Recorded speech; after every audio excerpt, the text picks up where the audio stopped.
China is sending a message to the U.S. It's ready to fight for Taiwan.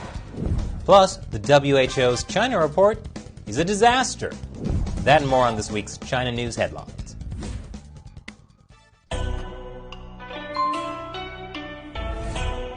Welcome to China Uncensored. I'm Chris Chappell. This week's China News Headlines. The Chinese Communist Party has said for a long time that it plans to invade Taiwan.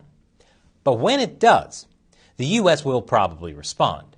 So now, the Chinese military is preparing for that U.S. intervention. That's according to Taiwan's Deputy Defense Minister. This week, Chinese aircraft once again harassed Taiwan. That's nothing new.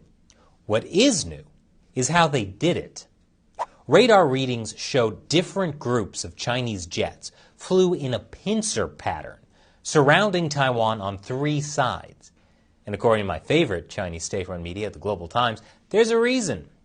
The recent exercises show that the PLA is taking possible U.S. and Japanese interventions into consideration. Clearly, the flight plan of the Chinese jets represented in yellow are to handle forces coming from the U.S. or Japan.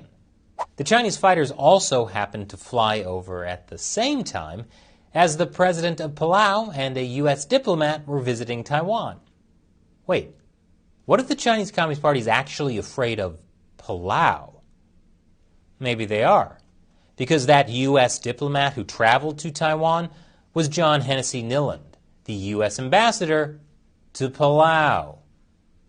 And it's the first time a U.S. ambassador has visited Taiwan in 40 years, which of course drew a red line warning from China.